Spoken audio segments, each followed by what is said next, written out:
5 minutes past 10, our talkback lawyer David Whiting is here to help you with free legal advice. 1300 222 774 is the number. If you'd like some free legal advice, 1300 222 774. On this shortened week with a public holiday on the Friday. David, good morning to you. Good morning, John. Are you a Richmond supporter? My wife is a Richmond supporter. Her grandfather played for Richmond a million years ago. So. Played for Richmond? Yes. Oh. So is quite excited by the concept of Essendon. Sorry, that's my team of Tigers being in the grand final. Quite rightly too. Yes, and it's good to have a day off on Friday too. I think everybody but the AFL thinks that, but you can't get a crowd at a parade in the city if no one's working. Well, no, they do. They get, because it's a public holiday, lots of people come in for it. And of course, there are hardworking people like yourself who say, well, for goodness sake, it's just a day I can get in and the phone doesn't ring so I can get more done. You can't tell people that, John, otherwise they ring. Oh, okay. Okay. Is there a small chance that people go to work on the public holiday to catch up? Oh, I guarantee there'll be a significant number of people. So, you know, if you were to look and you could see the lights in the buildings here, there's a fair chance that there's a fair chunk of the office-bound workforce office-bound.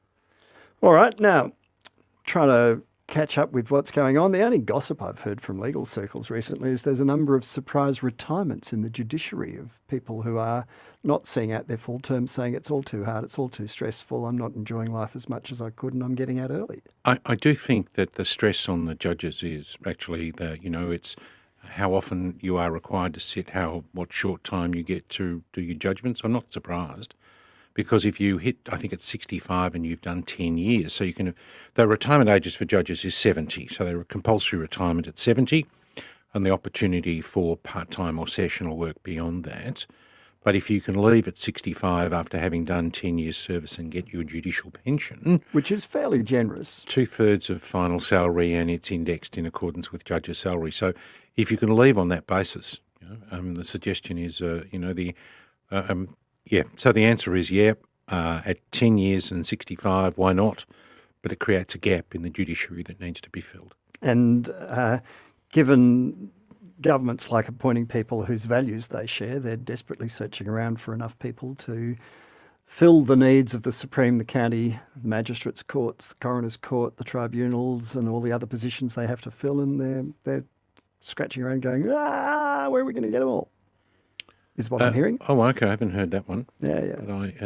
But I actually think they're fit. I know they are stressful jobs. They are stressful jobs, but nothing's worse than if you get people too young and appoint them to the judiciary. I mean, nothing. Can you imagine? I can't imagine, for instance, being a magistrate for 25 years of doing. No. I mean, that's really hard to do. 25 years worth of sitting on the bench and hearing all of those distressing stories day after day after day, and having to deal with people's lives and manage the workload. And to fully engage with the issues in front of you so that you are, in fact, doing justice rather than processing paper. Yep.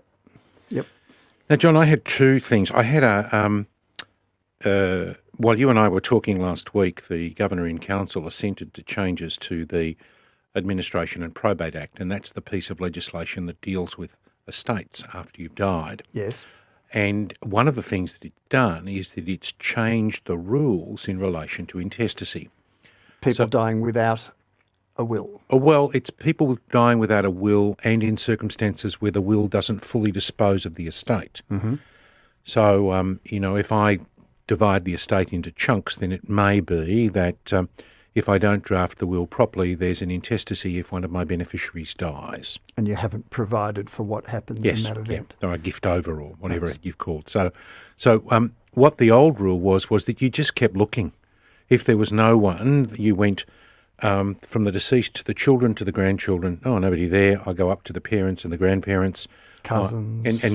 But now I don't go beyond cousins. So you don't do the nieces, nephews, anybody at all who's related to Fred? No, stop cousins. You stop at cousins. You go uncles and aunts and cousins.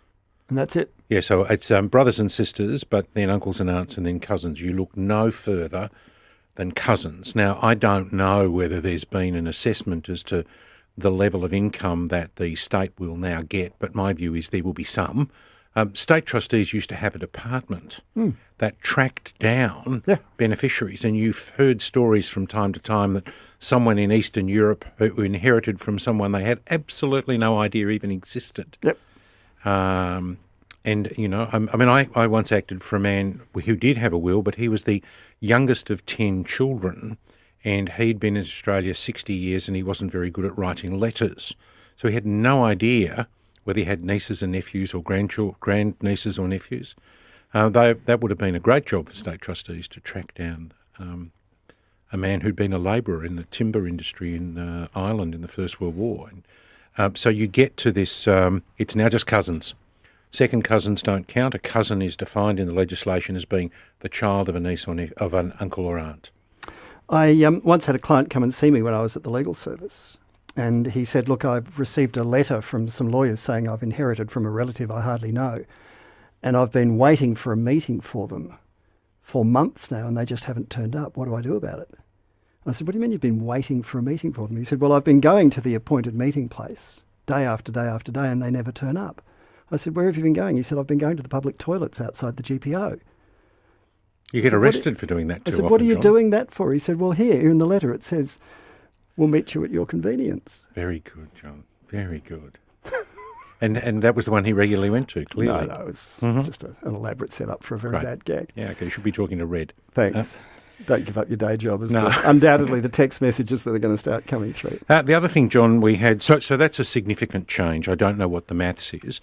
The next thing that they've changed the legislation to recognise the fact that you might, during your life, have multiple partners and you might have children from multiple partners. Yep. So that's a change. And so if you die today and you don't leave a will, and you leave a spouse, the spouse gets $130,000 and a third of the balance. That's now going to $451,000. I have no idea where they got that number from. $451,000 and half the balance. 51. $451,000. Yeah. $451,000. No, it's even $451,000 something. They couldn't round it out. No. Oh, no. But there'll be science in it somewhere, John. Just you and I can't find it. Well, they've indexed a figure that's ended up being there. Now, I had a caller from last week, Ross, in relation to Glen Waverley. His daughter was involved in a car accident. The car was towed, and we've got all these towing issues. There's a 220-page piece of legislation called the Accident Towing Services Act 2007. I knew it was there somewhere. How many pages? It's the PDFs is 224 pages, so I would guess 210. It talks about the registration of tow trucks. It talks about the registration of tow truck drivers. It talks about controlled areas and uncontrolled areas and towing depots, and it's fairly comprehensive, as you can imagine. So Section 151 requires certain information to be provided to the owner of the vehicle within 10 working days, 10 business days, and they need to set out a whole series of things. I would suggest that it's a customer dispute that you could take to VCAT. So, Ross at Glen Waverley, have a look at Section 151 of the Accident Towing Services Act 2007 and consider whether or not it might be or might constitute an unfair contract that you can contest at VCAT. Alrighty, let's get to today's callers. Robert in Mount Eliza's first up with David Whiting. Good morning, Robert. Good morning, John and David. Can you hear me okay? Yes, we can. Yep. Look, this is a bit of a curly one. Unfortunately, after many years of married life, my wife has found somebody else, and I've asked her to return the engagement ring, which we bought way back in 1969. Yes. We'd known each other since we were 5 years old, so it's been a long relationship. Yes. And she just says, oh, no, I want it because I'm going to give it, I want to leave it for my grandchildren or something, my granddaughters. You're not going to get it back, Robert. Really? There was a case that was decided in Magistrates in Court in Sydney about 2 months ago, and in that particular case there was an acknowledged agreement that in the event that the relationship broke down, the engagement ring would come back. At that stage, they weren't even married. Right. And the magistrate said, no, you don't have to give it back. So, but, I mean, Robert, you know, those grandchildren are they your grandchildren too? yes, Then yes, but she's trashed, you know, in our wedding. No, sorry. Robert, when I started in the law, I had real, I would call them religious enforced views as to what was proper and what was not proper. Yes, well, and I, for the life of me, couldn't work out what I would do in the event that a person got divorced. yes. You know, how would I, as a new lawyer, deal with someone who was taking a step that, you know, in my growing up was anathema?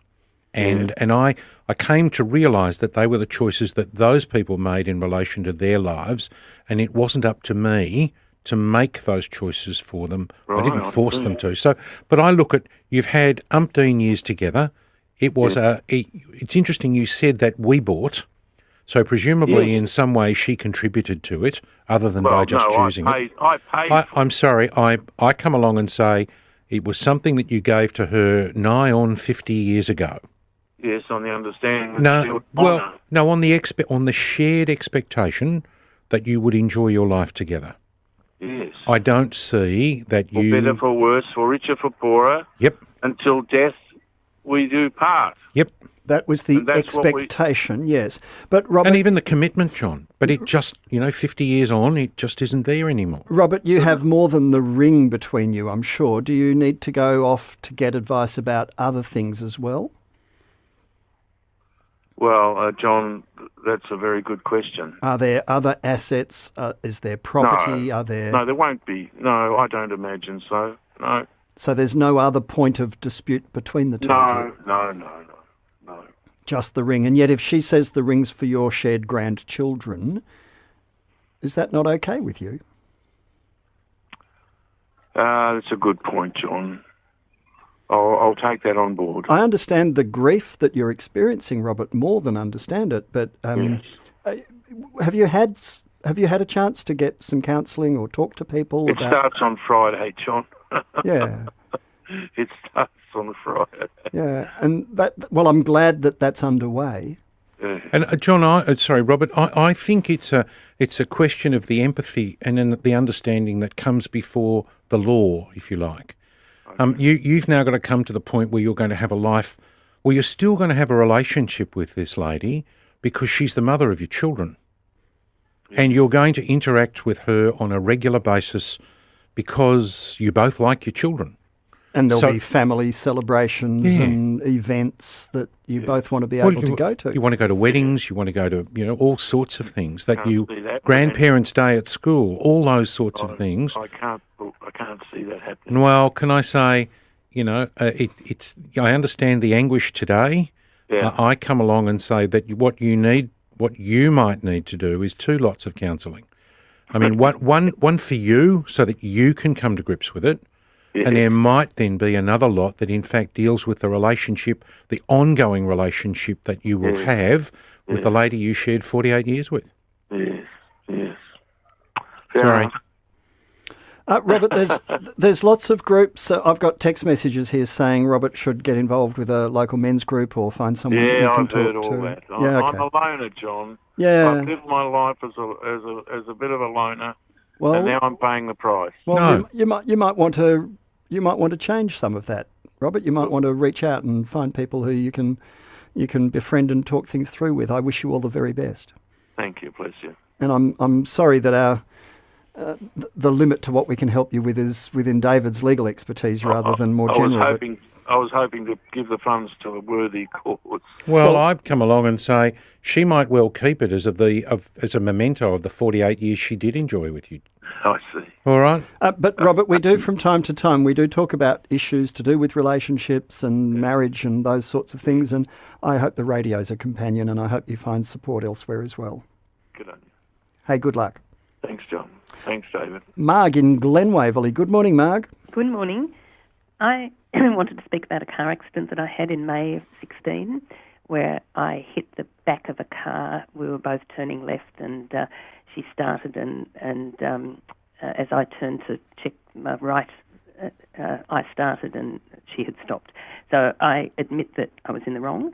However, it was a small, low-speed accident, and the only damage to my car was that the number plate cover was cracked, the Perspex number plate cover. Yes.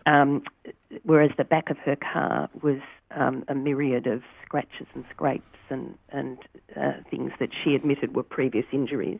Did you take any pictures, did you, Mark? I did. Oh, and, lovely. It's getting better all the time. Yep. And I also, we moved up a little bit so that I could see where my number plate was in relation to all these things on the back of her car. Yes. And there was just one spot that extended a little bit further that was about at the right height. Has she sent you a claim, Mark? There was a claim put into her insurance company, and this was in May last year. I spoke to her insurance company because we were due to go away on holidays. How much was she claiming? They're claiming $700 and something. Right. When I spoke to them, she said, we went around to take some more photos at her house, and she moved the car out onto the street so that we could get them level and get this corresponding height. And she admitted again then that there was lots of damage, and she couldn't say which I was responsible for. Which was yours, yes. And so I then rang, and she said that they were having it assessed. Well, the problem, I'd actually, Mark, the issue is they need to prove what was damage was caused by your accident. Well, the insurance company just keeps sending back. I first of all spoke to them, and they asked me to send in photos and an email, which I did. When we were on holidays, they sent a letter home, and my daughter's told us, and I rang them, spoke to them again about the damage and the limited damage to mine. Mark, where are you at now? They wrote to me again about 3 weeks ago, having not heard from them since last year, and I've written. They're claiming this money now. Mark, there are 3 parts to this. The first is that they're unlikely to sue you for $750 because they will be out of pocket at that level if they issue proceedings in the magistrate's court. Mm-hmm. So I think that's the first one. What I would be doing next is that I would be sending them in the mail a photograph of the car. And have you got a photograph of the front of your car at the same time? I've already sent them those. No, okay. Yeah, again, but you go to them and you say, can you identify for me on the photograph of the back of your client's vehicle which of the damage was caused by the collision with my car? I've done that. Okay, then if you're not happy to do it again, just don't and just wait. No, I mean, I did that 2 weeks ago. Yeah, and they've again sent the same photograph back, which shows at least 5 areas of yes. And so what you then do is you come along and say, of the quote of $700, I'm prepared to accept responsibility for $100, mm-hmm. and I'm happy to pay you the $100. Mm-hmm. And you may even choose to send them a cheque. Okay. And as far as you're concerned, that's the end of it. And when they go to court, they're going to should they go to court, which they're very unlikely to do, they're going to have to persuade the magistrate that the $700 quote that they've got only covers the value of the damage that you caused. Okay. From your little tap with your car and that only broke a number plate cover on your car. Okay. All right, Mark? Thank you very much. Thank you, Mark. Stick to your guns, in other words. Maria in McLeod, good morning to you. Good morning. Thank you for taking my call. My question to David is, superannuation properties, do they pay the general land tax rate or the surcharge? I believe they pay the surcharge, Maria, but I'll let you know next week. I'm fairly sure they do. So if you... Yes? Sorry. Post Daniel Andrews' reforms on the absentee owners, do superannuation come under the classification of absentee owners, which therefore pay another additional... So if you, Maria, have you got a building that isn't occupied, that's absent, where you're an absentee owner and it's in a super fund? Are you one of these people who shouldn't have but do have a holiday house in your super fund? No, I'm thinking of buying, but I have to do the sums. So some things have been grandfathered, but from now on, What? Maria, I will answer both of your questions. I mean, your land tax bill that won't arrive till next year. Yeah. My belief is super funds. Super funds, there's two parts to the question. Let's go back to basics. If you live in a property that you own, you don't pay land tax on it because it's your residence. Yes. If you have an additional property, whether it's a residence or a commercial property, you pay land tax on that. Yes, and you pay it based on the site value. Yes. Now, what then happens is that if it's owned in a trust, you pay a trust surcharge. Yes. And that's because the government is concerned that people have got multiple trusts, and instead of paying an aggregated tax on the total value of the portfolio, they're slicing it up and saving some money. And trying to pay lower rates of tax by having separate entities owning each individual asset. Now, there is then an issue in relation to absentee owners in circumstances where properties are left vacant for a period of time.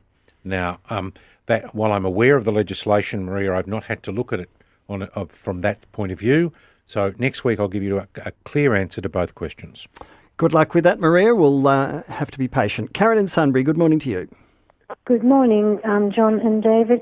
I had a query. My daughter is currently going through, she's organising property settlement with her ex-husband, and I was wondering your opinion on the pros and cons of binding financial agreements versus court orders.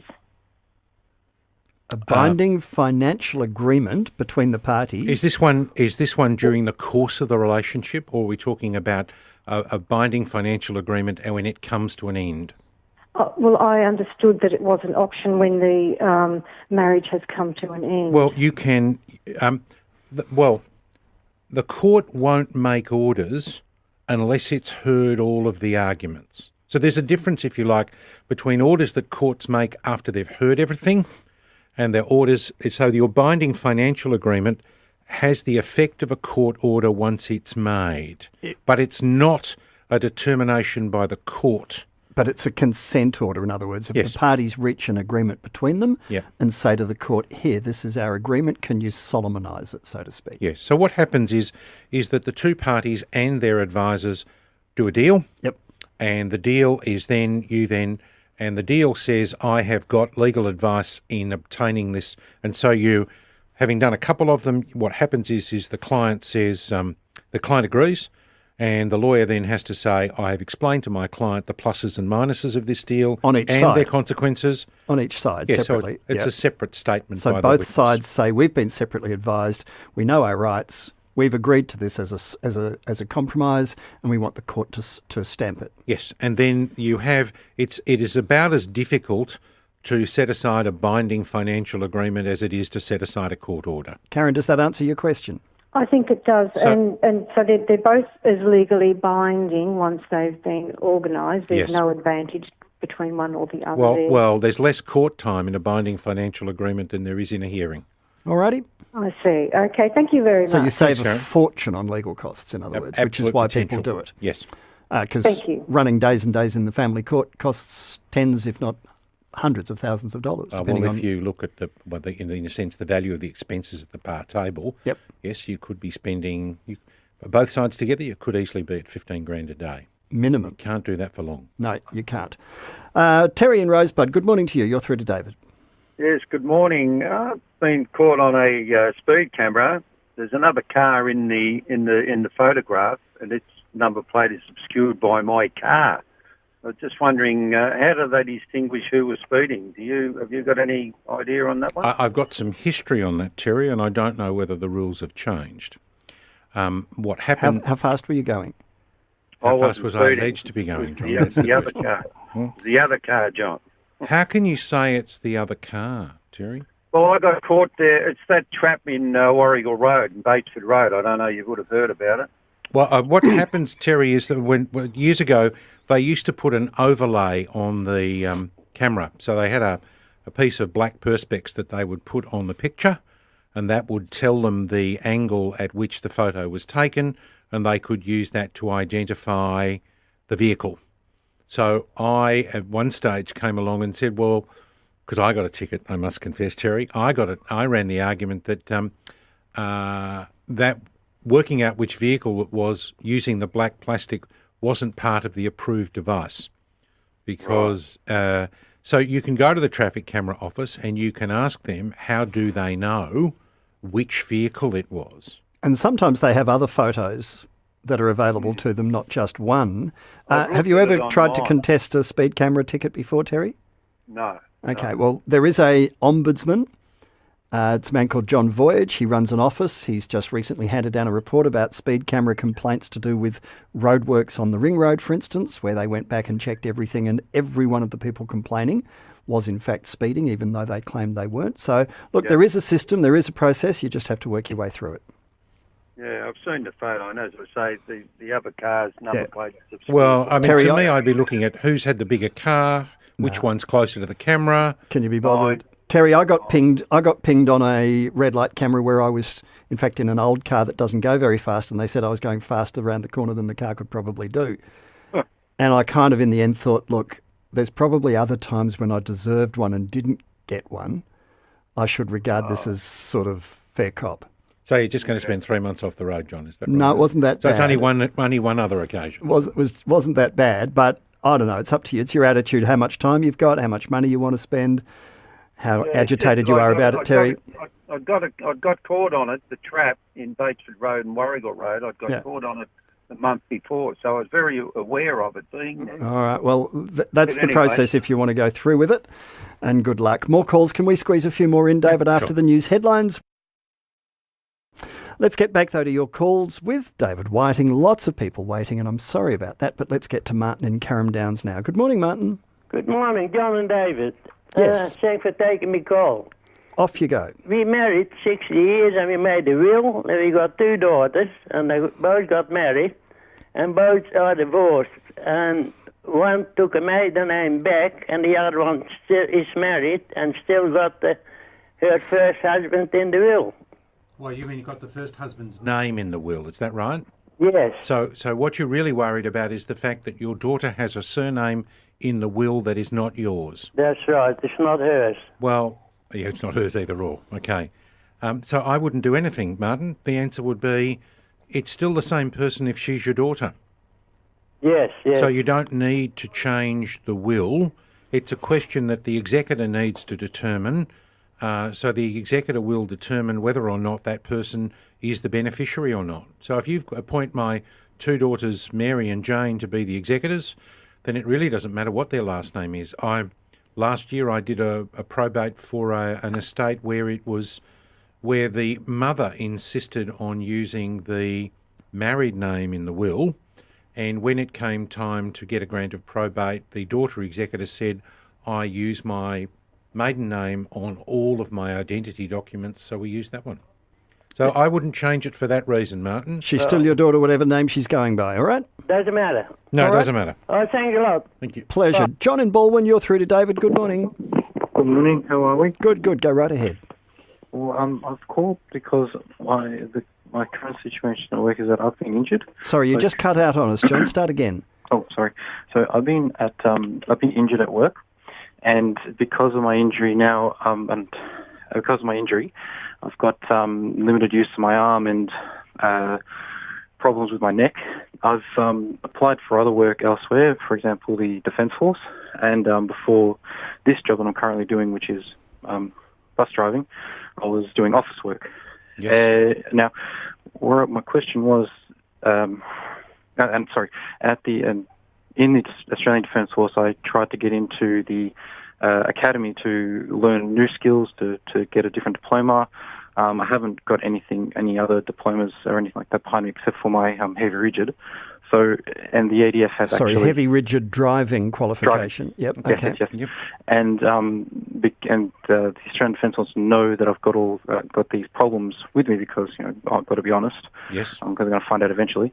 And they've rejected my application, saying I'm not a suitable candidate because of those injuries. Yes. So what options do I have now? Because I'm in a situation where I want to make a career change, but I can't because I can't find any viable other ways of getting educated in the field that I want, as well as the private sector. In a sense, John, that's part of the way the system works. You get a level of compensation on the basis of the disabilities that prevent you accessing work opportunities. So you don't get an extra level because you can't do a particular job. So your work cover payments are intended to be all compensation for the work for the losses that you've suffered.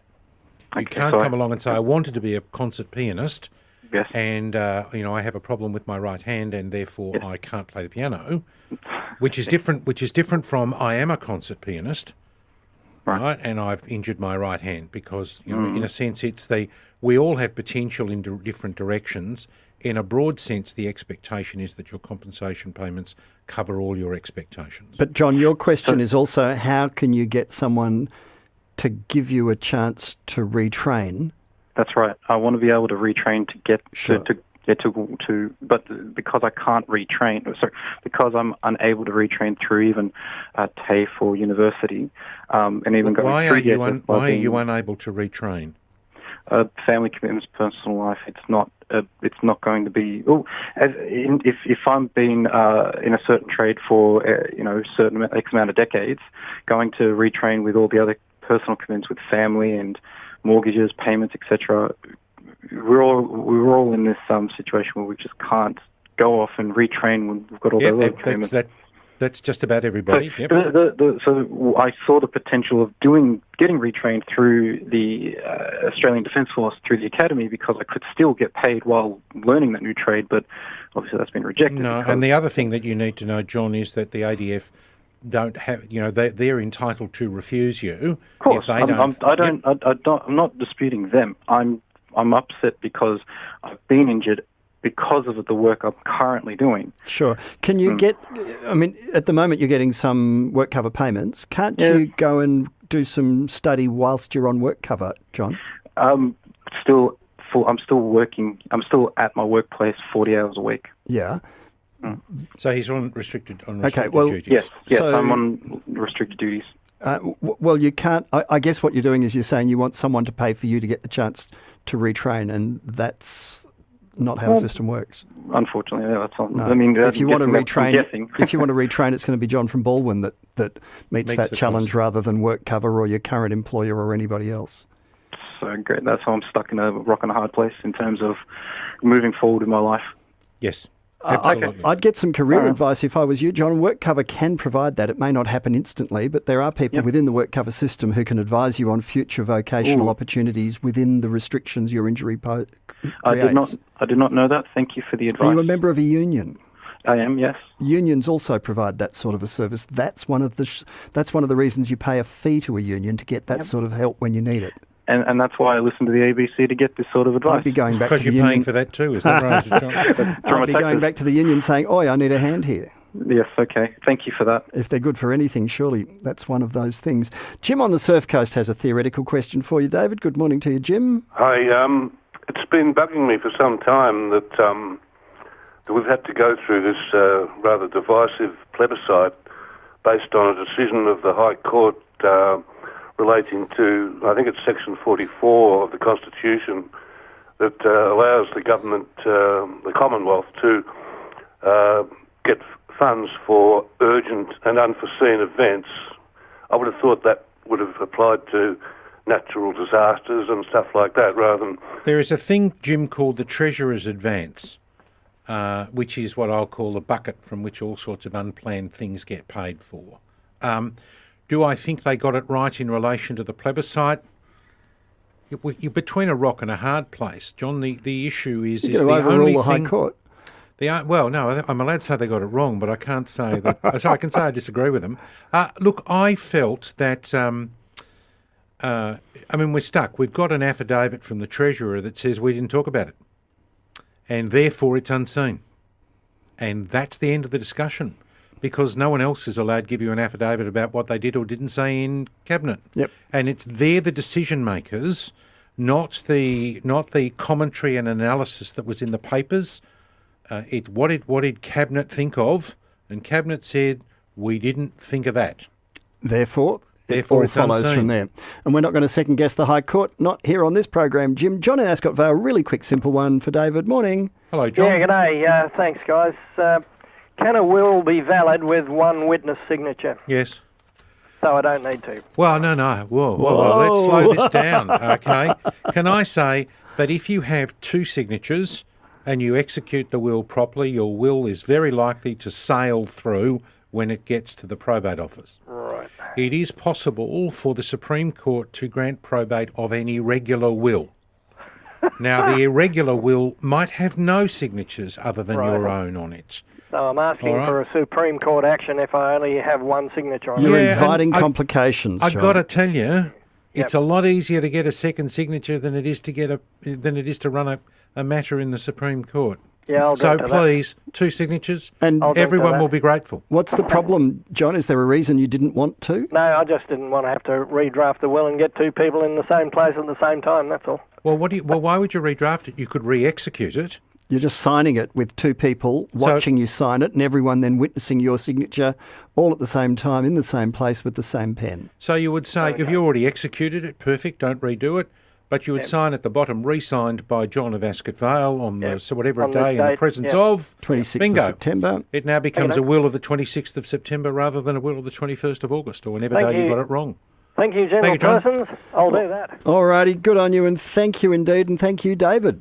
Thank you, John. Our talkback lawyer, David Whiting, helping you with free legal advice, and we'll be back next Tuesday.